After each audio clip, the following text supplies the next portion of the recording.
A horn sounded, calling the battling teams to enter the arena. Grom examined each team closely as they entered. The first team to enter was the Tyzoon team, consisting of a human wizard, an elven archer, and a dwarven fighter. To Grom's trained eye, each of the contestants on the team seemed unremarkable until the fourth and final member of the team made his entrance. A falcon. This could be interesting. The greedy orc thought to himself as he considered placing a small side bet on this team. He quickly dismissed the thought after a glance at his own champion. The crowd cheered as the team entered, and their impressive stats were read: 15 wins with over 200 monsters defeated. 2 new teams had entered this year. As was the tradition within this age-old sport, team names were earned and not chosen.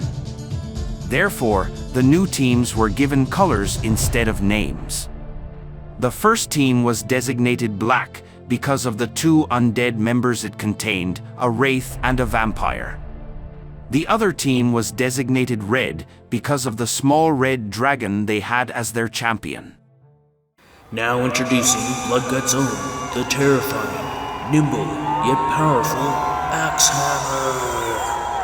Leading the pack is Grom, wielding a sawtooth saber, passed down by his father, and a spiky battle shield. He's followed by his battle axe-loving brother Zoldac. Bringing up the range is the famous axe thrower Zuggi. And finally, introducing the 10-foot mountain of muscle, 4 arms of fighting fury, their new champion, Og. The arena announcer barked the Axehammer team's introduction through an enchanted cone. Grom's mind raced over the last year's battle with his old champion, a giant basilisk, who in the final battle received a fatal blow from a young human wizard. Grom was devastated as he saw yet another year's hope of winning the Golden Shield flushed down the drain. Plus, losing his friend and champion was depressing. A human wizard of all things. He couldn't have been more than 16 years old. The only reason he was their champion was because he was famous or something. He didn't even use a spell to kill the basilisk. It was a lucky stab of a knife. Of course, he called it a sword, but it was a dagger at best. Grom thought to himself. He shook his head violently in an attempt to clear the thought. However, he knew he had found the key to changing his run of bad luck in his new champion, OG. Still slightly haunted by years past, Grom remained cautious. The first wave was about to begin. The announcer stepped onto an enchanted podium that began to hover over the arena. He once again brought the magic cone to his lips. Now, to feed your hunger for destruction, the Bloodgut Arena is proud to present Team Black, facing off against the first wave, we lovingly call the Flood. A pack of 10 goblins entered the ring, followed by a hobgoblin as their leader. The wild monsters were kept in cages under the arena bleachers. They were often neglected by their captors, sometimes without food for many days at a time. The end result was an army of starving, angry, wild combatants by the time they entered the ring. The goblins charged the vampire, who quickly dodged and bit one of the goblins, transforming the weak-willed creature into his willing and obedient slave. The hobgoblin swung his axe at the wraith, only managing to shave off some of its rags. A great centaur, the leader of the black team, managed to take out a couple of goblins with his halberd. He cut the first with a charging swing as he galloped past.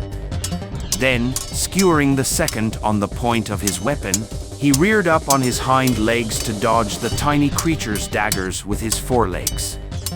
The black team was quick to dispatch the first wave and proceeded to the next round. By Grom's account, it was a good first showing. The red team also passed the first round. However, one of its members, Zifi, a human, caught the business end of a goblin's dagger. Though his wounds were not fatal, he was unable to continue the competition. This left the red team with only 3 members. The more seasoned teams, Tyzun and Axehammer, having already proven their prowess over the flood, were given a more difficult first challenge. The gates glided back. The announcer called for their opposition to step forward. Before them emerged a truly frightening sight: 2 armored giants and half a dozen blood-frenzied berserkers, each surprisingly carrying a 2-handed axe in each hand. Zoldac rolled to his side as one of the berserkers flew out of the starting gate straight at him. Quickly to regain his footing, Zoldac swung his mighty double-bladed axe. The berserker turned around just in time to see the blade of Zoldac's axe slicing the berserker's weapon in 2, sending him sprawling to the ground. "One down," yelled Zoldac as he moved over to help Grom. One of the giants swung his large club, crashing into OG's left side.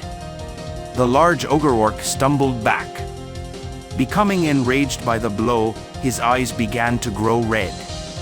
With his strong right arm, OG swung his maul, connecting with his target. The impact sent the giant crashing to the ground with a large thud, causing a tremor through the entire arena. Meanwhile, Grom held the attention of 2 of the berserkers, who were madly crashing their weapons against his shield and sword. Grom was able to block and dodge most of the blows, but he was starting to wear down. Zoldac whacked one of the berserkers from behind. Responding to the new threat, the other one turned and hit Zoldac in the right thigh with his warhammer. Grom muscled up his energy and stabbed the berserker with his saber, putting an end to his madness. Zoldac fought through the pain while he and Grom rushed over to help OG with the giants. As the first 2 berserkers entered the area, Zuggi pelted each of them with a throwing axe, deeply embedding the head of his axe in the skull of the first berserker. The other axe passed through the abdomen of the second berserker. Both creatures crashed to the ground as Zuggi grabbed a few more axes and threw them at one of the giants. The axes embedded themselves into the thick skin of the giant, who turned his attention towards Zuggi. The giant swung his massive club down towards Zuggi, who jumped to the side, easily dodging the blow. Zuggi then ran over to the team's armory stash and grabbed several spears. While Zuggi's back was turned, a berserker buried an axe into his back. Instinctively, Zuggi flipped one of the spears and thrust it back with all his might into his foe. I hate when I get an axe stuck in my back," Zuggi said out loud. While Zuggi was flailing to get the axe dislodged, the giant took another swing at Zuggi. Distracted by his attempts to retrieve the axe, Zuggi barely spotted the attack in time. Zuggi flipped back as quickly as he could, but still caught part of the club, which threw him off balance. This caused him to land on his back, driving the axe further into him. The giant raised his weapon once more to hit Zuggi again. All 700 pounds of muscle that was OG charged into the side of the 18-foot giant, knocking him into a group of spectators. The audience seats weren't always the safest place in the arena. The battles took place in a pit about 8 feet below the nearest spectators. While this was sufficient for most of the matches, large creatures could and occasionally would hit the crowd. More than once, a poorly thrown weapon had hit and killed a member of the audience. It was always wise to come in armor and carry a shield, especially in the first few rows. A few orc shaman came to attend to the wounded. Meanwhile, Axehammer finished out the round with only minor injuries. Zuggi took the worst of it, but once the axe was removed, his troll healing ability kicked in, and the wound began to rapidly heal. The Tyzun team faced off against a Hydra, but as true champions they came away unscathed. Round 2. All of our teams have progressed to the next round, where they will be judged on skill. Each team will pick a member to compete in the gauntlet. The completion time of the event will determine which teams will face off in the next round. Barked the announcer, reminding the crowd of the sequence of events. Grom turned to Zuggi, who was still recovering from last round. This is your round, Zuggi. Speed and finesse. The arena workers, along with several ogres, assembled each stage of the challenge. The stages were mostly pre-built, however, the workers tweaked the design to make sure no challenger had an extra advantage. As the announcer called out for the round to begin, Zuggi ran up the ramp of the first platform. It contained the classic swinging hammers and axes. One poorly timed step and Zuggi could find himself missing a limb or out of the tournament altogether. Zuggi paused for a second, calculating his timing, then rushed past the first set of swinging axes. He then flipped over the next one, making it look easy. Noticing that the last two hammers were so close together that it would be impossible to squeeze between them, he charged toward them. With a quick jump, he bounded off the first hammer and with a small spin in the air passed over the final hammer. The crowd cheered as Zuggi nimbly landed on the next platform. On the second platform, the contestants were to jump and swing on a rope over a pit of spikes. On the other side was a vertical wall, which the contestants were to climb. The only major injury from this challenge had come when a dwarf attempted it and didn't had enough oomph in his jump to grab the rope. He was sent flying through the air into the pit. Zuggi quickly made his jump, catching the rope in midair. His momentum sent him crashing into the wall. Luckily, he had an axe in one hand and was able to bury it in the wall, allowing him to take hold and scale it to the top. The final platform contained 3 targets, all with crossbows that were timed by burning rope attached to the trigger. Zuggi quickly swung his axes into the strings of the crossbows just before the rope burned through. This caused the crossbows to fire, thereby hitting his targets and finishing the challenge. After the other teams attempted the challenge, Zuggi's good showing put him in the number 1 spot. Team Axehammer was now in the position to pick the team they would face off with in the final challenge. Grom had been studying the other teams. He decided their best chance would be against the black team. Grom was taking a chance that the black team wouldn't use the vampire as their champion, hoping to conserve his strength for later. He knew that OG would struggle against the speed of the vampire and his magic. Ladies and gentlemen, beauties and beasts. The announcer blared once again for the audience's attention. We have come to our main event. It is time for the final round. Each team will pick a champion. The champions will step into the ring to battle champion versus champion. The first champion to cause your opponent to fail 5 times or be unable to continue fighting will be declared the winner. This will mark the beginning of the second half of the event. The winning team has an advantage of a potential extra team, so having a good champion and a good matchup could make a big difference. Something our experienced warriors such as Grom know all too well. He shot a knowing look at Grom, aware of his past. Grom's hunch was correct. The black team picked their young tree warrior as their champion. The centaur named Draphus, who was leading the black team, hoped to match OG's size with Sap, the 11-foot tree warrior. Before the match, Grom tried to coach OG for the battle. Og, the tree warriors tend to take root when they get into a defensive stance, making them tough to knock down. Sweep the roots when he's on the move, and aim for the head otherwise. Understand? OG looked a little confused, then responded, Og smash wood? Close enough. Zoldac chimed in. Grom shook his head and turned to the rest of the team. Regardless of what happens with Og's matchup, Zuggi, handle the Wraith. I don't know how, but disable him.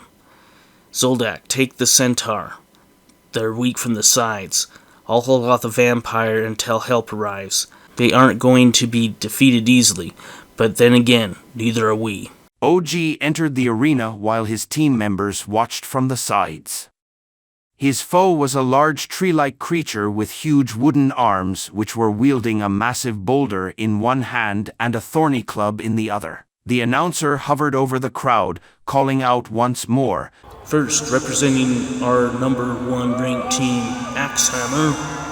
We've seen him topple giants, now it's time for him to stand as a champion. Ladies and gentlemen, we bring you Og." The crowd's cheer grew into a roar that rumbled throughout the arena. In the other corner, representing the black team, standing over 11 feet tall with his roots set firmly in the ground, while his branches may bend, they break for no man. Sap, the tree warrior, and possibly the Og Slayer. We're about to find out. Let the match begin. OG took no time to size up his foe and charged in. The tree warrior, Sap, launched the boulder into OG's skull, laying him flat out. Grom smacked his head with his hand, letting out an exasperated "Og!" The announcer responded to the hit, saying, It looks like Axehammer's new champion was already out. OG blacked out for a moment. Then, shaking off the daze, while still on the ground he picked up his maul, sending it flying into Sap. Several branches broke off and splintered, flying through the air leaving a crack in his trunk.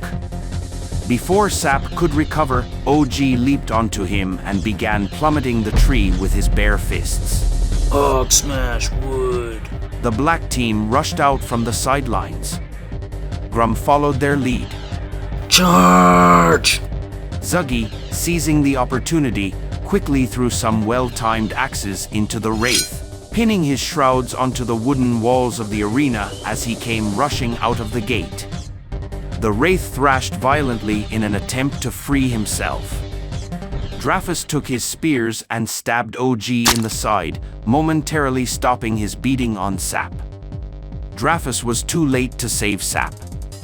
OG jumped off and landed safely to the side, the tree warrior crashing to the ground unconscious. Sap had been rendered incapacitated.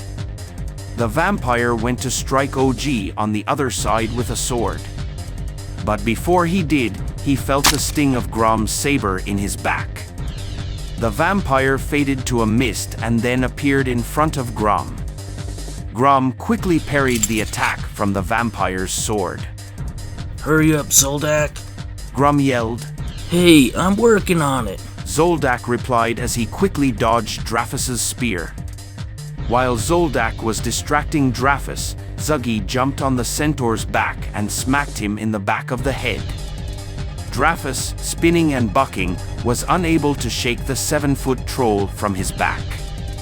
Zuggi wrapped his arms around the thick neck of his new centaur, which he had mounted like a horse. He held him with a choke hold.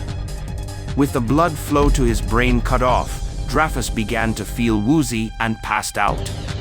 OG was bleeding heavily from his side. But undeterred, he grabbed his maul and swung it into the wraith, who was still stuck to the wall. OG's maul smashed through the arena wall, sending it and the wraith hurling into the audience. Outnumbered, and seeing his leader down, the vampire, the only team member of the black team still standing, waved his arms in defeat. Axehammer had won. They now awaited the victory of the red team and Tyzoon. Grom surveyed his team. They only sustained minor injuries except for OG, who was still bleeding. Zoldac took several rags from the team's supplies and attempted to bandage up the big beast. He'll live, said Zoldac, giving his less than expert opinion. OG breathed heavily. Grom took a quick survey of the situation and thought to himself, maybe I shouldn't have had Og battle as a champion until next round to conserve his strength for later. This could be a big disadvantage in the final round. This was the best showing Axehammer had displayed in the last couple of years at this event. They were now in a position to win. Not surprisingly, Team Tyzoon advanced to the final showdown with axe hammered. As soon as Grom learned of his opponents, his mind began to run like cogs on a fast-moving water wheel. Last time I faced a similar situation, I put a champion in, and the champion was killed. But if I put someone else in, they may be overmatched. Grom thought to himself. Grom's moment of quiet contemplation was interrupted as the announcer announced that it was time for the teams to send out their champions. Then it hit, a crooked smile crossed Grom's lips as the plan unfolded in his mind. Zoldac, I want you to go out there, fight a few minutes, then fake a knockout by the other team. After the cleanup crew drags you off the field and we enter, come back in the arena from behind, riding my wolf. Zoldac looked at Grom, trying to figure out what he was planning. But I never... And before Zoldac could finish, Grom pushed him into the arena. Grom didn't often battle with his wolf in the arena because the wolves took the brunt of the attacks. Zoldac went face to face with the Falconian named Flazer. Flazer drew both of his blades from their sheaths. Zoldac readied his axe in defense. Flazer flew up, launching a lunging attack from above. Zoldac was able to parry the blades, but the force of the attack knocked him to the ground. Zoldac instinctively attacked back, catching Flazer in the shoulder. Flazer's armor absorbed the majority of the blow, but felt enough force to know that Zoldac wasn't going out without a fight. Grom was getting nervous as he was not sure Zoldac was going to follow his plan. After some back and forth exchanges of blows, Flazer spun around and slashed Zoldac in the back. Zoldac stumbled around for a moment, then fell over. Flazer cried out a piercing shriek of victory. The cleanup crew of orcs and ogres pulled Zoldac's body out of the arena. Grom, Zuggi, and OG charged out to the battlefield. They were met by the human wizard Zorton, the wood elf Lusan, and the dwarf Braxon. Zuggi tried to throw his famous quick axes. However, Zorton had already cast a spell, temporarily binding Zuggi's axes to his hands and his feet to the ground. OG had some better luck. He managed to crash his maul into Braxon, sending him barreling into Lusan. Grom had the pleasure of battling Flazer. Grom was blocking the best he could. However, Flazer's speed was winning out and Grom had already obtained several cuts. Zuggi managed to break free from his binding just in time to dodge a magic missile from Zorton. Meanwhile, Lusan recovered from being knocked over. He rapidly drew and let loose an arrow, hitting OG's old wound. Braxon jumped in for the assist and hit OG in the left calf. Grom thought to himself, Where's Zoldac? We're not gonna hold out much longer. As if in answer to Grom's question, Zoldac came flying out of the Tyzoon gate, riding on Grom's wolf. Zoldac was having a hard time controlling the wolf, but was able to flip off the back of the wolf, landing on his feet. The wolf, being trained from a pup to fight, quickly chose his target and lunged forward. He landed on the back of Flazer, who thrashed about, but was unable to shake him. The other Tyzoon members were all stunned. The re-emergence of Zoldac on the back of the wolf caught them by surprise, leaving a small window of opportunity for Zuggi to knock the wizard unconscious and for OG to fling Braxon from his legs. Grom smacked Flazer with his shield, knocking him unconscious. Grom quickly jumped on his wolf. Lusan waved his arm in defeat. They had done it. The Axe Hammer team had finally won the Bloodgut Razor Shield tournament. Grom jumped off his wolf and fell down in exhaustion, yet he was ecstatic that his team had pulled through. This was a huge moment in his life. This was the first time since the beginning of his battle team career that they had won this particular event. The crowd was cheering wildly. Many jumped down to the arena floor. The roar of the crowd was deafening as the wave of spectators crashed into the Axe Hammer team as they rose their weapons in celebration. The announcer barked over the magic cone once more. Ladies and lords, Bloodgut's own Axe Hammer team has taken back the Razor Shield tournament that's been in the foreigners' hands for the last 2 years. After the crowd's cheers subsided, the Axe Hammer team tended to their wounds and cleaned their gear. A small cloaked humanoid in black robes who walked with a staff and a large draconian warrior approached the Axe Hammer team. Impressive battle out there, came a voice from inside the shroud of the cloaked humanoid. Thanks. Are you guys starting up a fan club or something? Grom said with a smirk as he looked in their direction.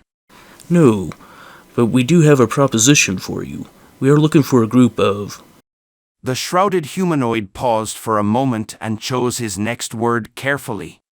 Adventurers to hire for a task. But first, we need you to retrieve a valuable object for us. Zoldac said. What object? Grom added. Who said we were looking to be hired? The cloaked humanoid replied in an even tone. Well, we are quite impressed with your skills, and our task is most urgent. There's also a reasonable reward in it. Grom, skeptical of the supposed offer, replied. Unless I hear the rattle of coins, we ain't interested. The cloaked humanoid motioned to the Draconian. Valkamar, show him the payment. Valkamar pulled out a significantly large sack of gold and dropped it at Grom's feet. Grom's eyes widened and he began to salivate, sensing an opportunity for even more gold. He responded with a greedy tone. That'll do for catching my ear. Now what are you after? As he quickly swiped the gold. We want you to retrieve the skull of Korgath from the Tunnel of Death. We need it by the end of the week. OG interrupted. Be hungry. Zoldac nodded in agreement. They both headed off in the direction of the tavern. Grom pondered the proposition for a moment as the greedy gears began grinding away inside his head. He replied, That's definitely going to cost you. This isn't our normal job. We're tournament warriors, not hired explorers. What's more, we have a reputation to uphold in the other tournaments. I hear there's a nice big tournament in Zorn. The cloaked humanoid answered, There's more money than you can imagine involved if you complete our tasks. In fact, there's much more at stake here. Grom agreed, although he remained cautious. They had definitely intrigued him. Once the men had left, he pondered the decision in his head once more. The loot they have been showing seems to be legit. If they've got more, it's my duty to relieve them of it. For now, anyway.